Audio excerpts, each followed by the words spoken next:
Today we have a great malicious compliance story against an arrogant bank. We'll get into that in a bit, but first, oh, this isn't my yard? All of this is your yard? My wife and I bought our first home in early 2021 at the perfect time. Our house is in an older neighborhood, but is a new build. Prior to the house being built, it was just a plot of land that was overgrown with trees and bushes. We bought our house and the backyard needed work. There was about 100 feet deep of backyard we could play with, but that was all due to some overgrowth of vines, bushes, small trees, bamboo, you name it. To give some context, our plot of land is shaped like a parallelogram. It doesn't just go straight like a rectangle. Our yard is sort of angled. My wife and I worked hard to start clearing it out. It turns out we still had about 25 feet deep of backyard to play with once all of the crap was removed. We started out in the center and cleared it out, then started working on the sides of the overgrowth. We got to the neighbor to our left and found our survey stake, so we stopped there. We started on the other side, and after a few days of working on it, we come outside to a patchwork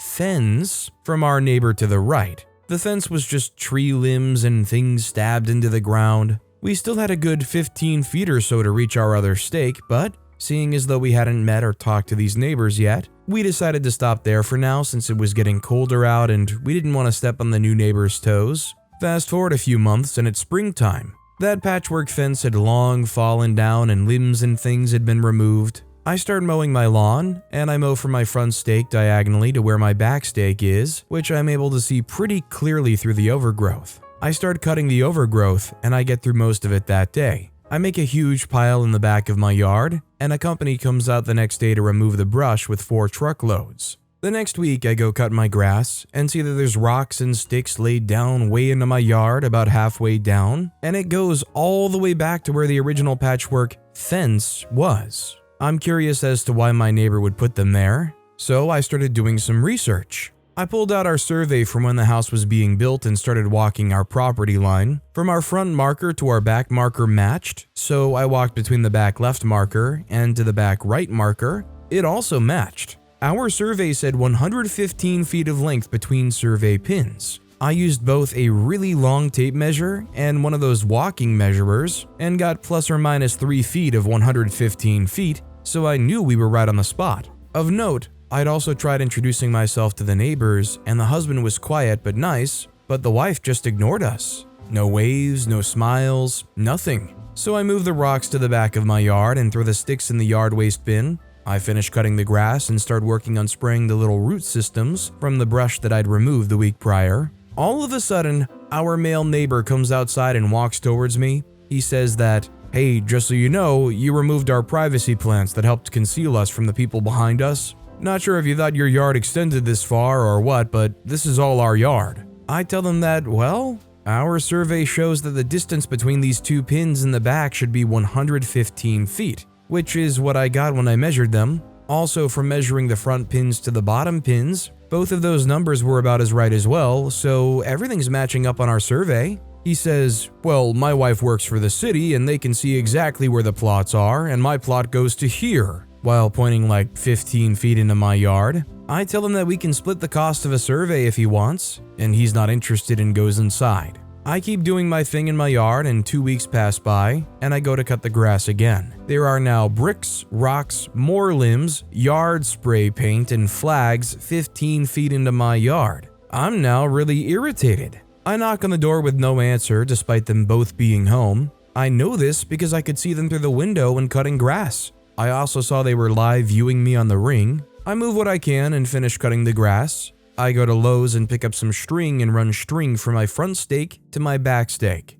Next week, it's cut and laying way inside my yard. When he was getting into his car later that evening, I ask why they cut my string. My mower must have ran over it. I tell him that it's strange his mower ran over it and it ended up in my yard where he says my yard ends. I then tell him that my survey is new and more likely to be right than whatever system his wife is using to determine plots. He tells me, "Well, then I guess you're going to have to pay to get a new survey done." Okay, I will. I got many quotes, and the 2 lowest I got were $550 and $980. The highest I got was $4,400. The $550 was from the company who did the original survey before the house was built. Not sure why the price was so vastly different for the same services, but whatever. I pay the $550 and have the survey done. They put up a total of 15 stakes down that side of my property line. The kicker? I was wrong.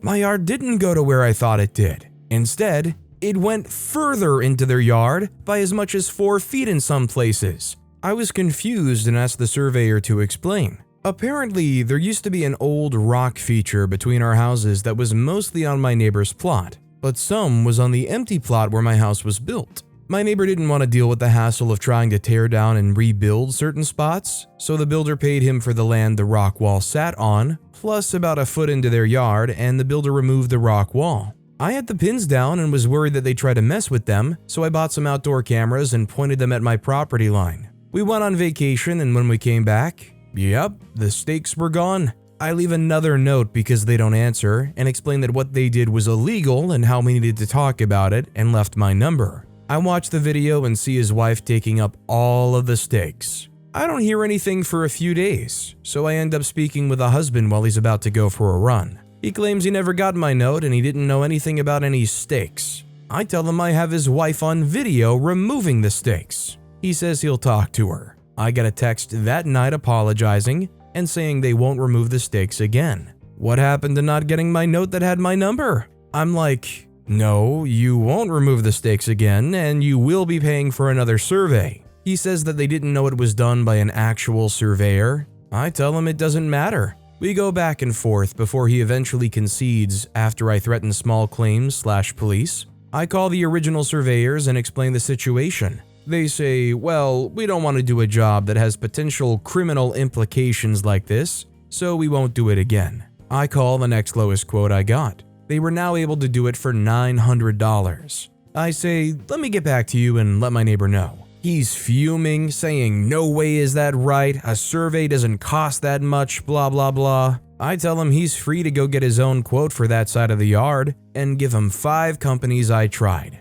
Not the original, since they didn't want to be involved. A week passes and I ask him what quote he ended up getting that was the cheapest, and he says it was the $900, but he wouldn't be paying it. I tell him okay. Pay the $500 fine, get a misdemeanor, and we'll go to small claims, and you'll still end up owing me since I have it on video and via text. The next day, I'm handed $900, all in $10 and $5 bills, and he walked off. The $900 quote ended up going back up to over $1,000 since we waited too long and they had too many bookings. I called the original company and told them that, hey, we settled our differences, he paid me for the cost of the survey, and I'm just going to get another one done. Could you come out and do it? And they came out and did it for the same $550. I now have a fence and trees lining both sides of my yard, and I believe the neighbors are moving soon, based on the furniture I see them taking out.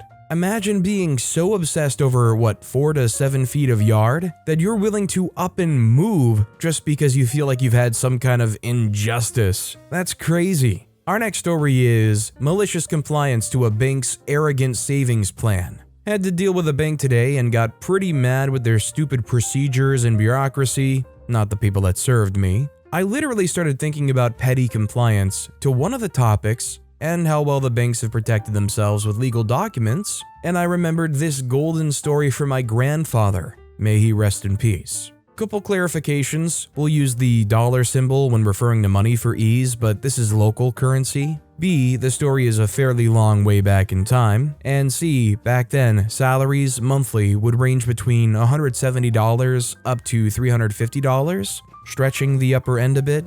The story: so my grandfather was at a point in his life with a wife and a couple of young kids, settled in an apartment, and was working in a factory and painting houses. He was working more than 2 8-hour jobs 6 days a week to provide, as well as save money for the future and for the kids. And as it ended up, the grandkids as well. So with about a double income, he was managing to put some money on the side each month. He had gone to one of the local banks and opened up a savings account with a healthy interest. Different times, he put in some money, about $5,000, and left it to grow. A year later, he went in to put some more money in and start a new plan for another year, and the guy told him to go with one of their new plans where the interest was 2.5%, up from under 2% on the normal end-of-year paying plan he had, and this new plan was paying every day the interest as well as he could add money each month, instead of once a year, before starting a new plan. According to Grandpa, even the fine print didn't seem to have any negatives, so he went with it. About $7,000 at that point. 3 to 4 months go by, and he goes in to add some money to the account and asks for the account movements to be updated. Back then, you had a booklet that they put in an old-style printer, and it would add only what was not already printed. Brand new tech back then. He gets his printout, and it's 4 months of daily plus $0 interest added. When you do the math, 7,000 times 0.025 divided by 365, you get about $0.48 per day that was not being paid. He asked why after 4 months of daily payments, his deposit was still the same, and the clerk smirked back that the amount was too small. The system was not calculating cents, just whole numbers. So with his amount being 7,000, his daily payment was 48 cents rounded to zero. He went to the director of the bank office and mentioned everything together with the fact that for over 100 days, the bank had been keeping for itself 50 cents per day and how that was allowed because it was robbing the customers, and the director just responded with, "In our bank, individual offices have the right to operate semi-independently. This is why we are able to offer such a competitive interest rate. While our bank doesn't offer it officially, we are allowed to set some rules for ourselves. If you don't like, feel free to change your position." Change your position meaning not be so poor. According to my grandfather, he was furious and just stood up and left. Went back home and read all the fine prints of the contract again, only to find that information so vaguely written that it could have been talking about weather temperature calculations. The malicious compliance, he read it once more, and 2 days later he went back to that office bank. He added some money to get the amount to $74.50 and left. No complaints, nothing. He went back 4 days later to update his booklet with the recent account movements, and the system was paying $1 every day. Since he confirmed this, he went to the other banks he had accounts. He was a smart man and did not want to keep all his money in one place, but now he was on a revenge mission. He took out all his money from the other banks and went back and opened up 2 more accounts with that exact amount. He also got the bank to pay those interest payments in a separate account, making sure that the amount was just right at $74.50. So he started getting $3, $1 per account, every day. That was in a period when he was getting paid about $7 a day for about 10 hours of work, or about 15 from his 2 jobs. This continued for so long that with time passing and him saving more, he managed to get up to 8 such accounts before they shut down that plan and changed it. According to him, that ran for over 11 years. The way this worked was him pretty much netting a 5% interest rate of the stupidity and arrogance of the bank just because most people had under $7,000 in savings. So everyone subscribed on that plan was getting robbed whatever they were owed. He said that the interest rate fluctuated up and down a bit, so he ended up getting the amounts up at $8,000, just so he wouldn't be losing money when the rate was falling lower. He said that according to his calculations, he netted about $11,000 over what his money should have earned with that annual percentage yield of 2.5%. Honestly, is that the reason why interest used to be so much better in banks? Is they just didn't have as many people that had enough money to get the interest? I remember back in high school, we had this accounting teacher who was renowned because he had over $1 million, and it was so alluring because it was like almost an advertisement where if you come to his accounting class and you sign up for it, they're going to teach you the ways forward and show you how to get $1 million of your own by the time you're 50 or whatever. And his big secret was just compound interest. Put it in the bank with compound interest and continue contributing to it. It sounds easy enough, but you gotta have like a lump sum to actually build anything, right?